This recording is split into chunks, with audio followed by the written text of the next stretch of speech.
اذان شعائر دین میں سے ہے۔ اذان کا احترام اور اذان سے محبت ہر مومن کا ایمانی تقاضا ہے، اور اذان کی جو فضیلت ہے،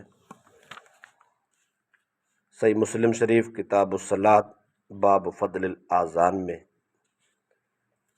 حضرت امیر معاویہ رضی اللہ تعالی عنہ اس کے راوی ہیں۔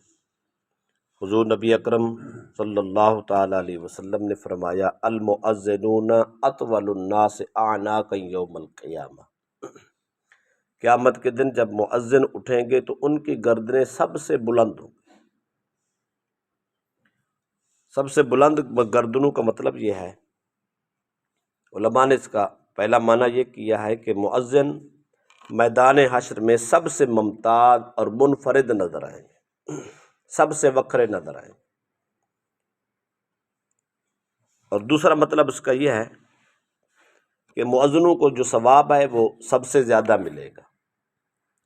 اور فطرت انسانی بھی یہی ہے، جس کو کسی کام کے زیادہ ملنے کی امید ہو تو وہ بار بار سر اٹھا کے دیکھتا ہے، چونکہ مؤذنین کو ثواب زیادہ ملے گا۔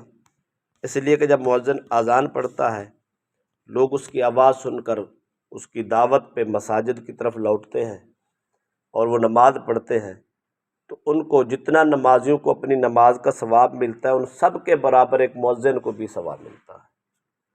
تو سب سے زیادہ امید جو ہوگی وہ مؤذن کو ہوگی۔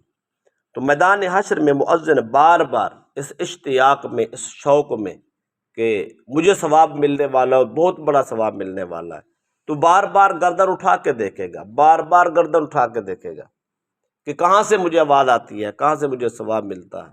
تو ایسا کرنے سے میدان حشر میں سب سے بلند اور اونچی گردن مؤذن کی نظر آئے گی۔ تیسرا مطلب اس کا یہ ہے کہ اللہ تعالیٰ کی رحمت کے زیادہ امیدوار مؤذن ہوں گے، اور جس شخص کو بھی کسی چیز کی امید ہوتی ہے وہ بھی بار بار اٹھ کر جاتا ہے اور دیکھتا ہے کہ میرا تو کام ہونے والا ہے، اور جس آدمی کو امید ہی نہ ہو وہ تو کبھی نہیں اٹھتا۔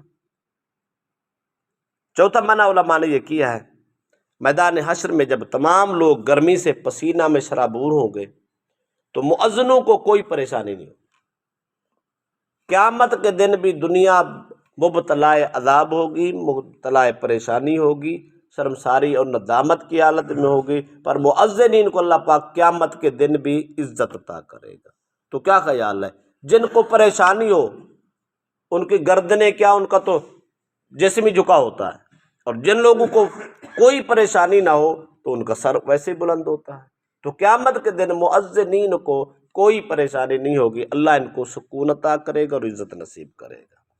چھٹا معنی علماء نے یہ بیان کیا ہے کہ مؤذن کے اعمال کی کثرت کی طرف اشارہ ہے۔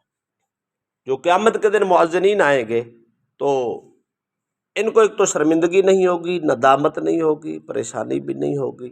تو جس آدمی کو شرمندگی ہوتی ہے، اپنے کیے پہ ندامت ہوتی ہے، تو اس کا سر ویسے ہی جھکا ہوتا ہے، سر اٹھانے کو، آنکھیں ملانے کو دل ہی نہیں کرتا، شرمندگی اتنی ہوتی ہے۔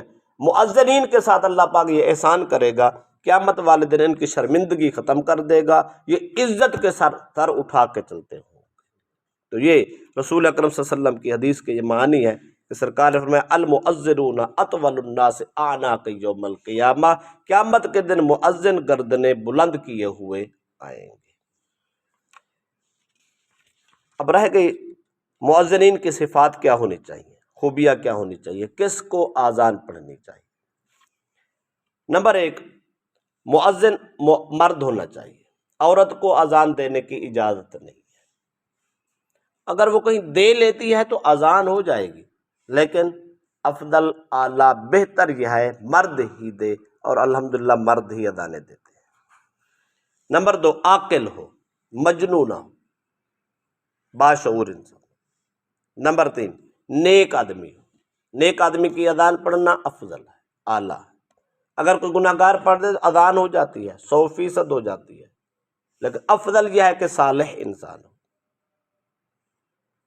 اور نمبر 4، مؤذن کو اوقات نماز کا علم ہو، نمازوں کے وقت کا پتہ ہونا چاہیے، کون سی نماز کا وقت کس وقت شروع ہوتا ہے کس وقت ختم ہوتا ہے، تاکہ وہ وقت کے اندر ہی اذان پڑھے، کہیں ایسا نہ ہو کہ وقت ختم ہو جائے وہ اذان پڑھ رہا ہو، جب وقت شروع نہ ہو تو پہلے پڑھ دے، بلکہ نماز کے اوقات کا اس کو علم ہو، اس کو پہچان ہو۔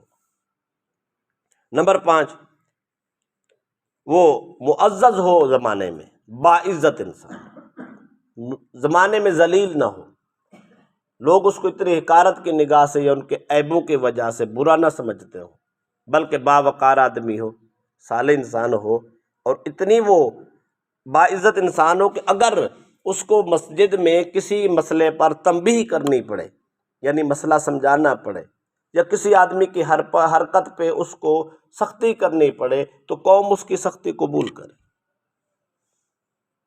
اس کے 2 پہلو ہیں، اس صفت کے 2 رنگ ہیں۔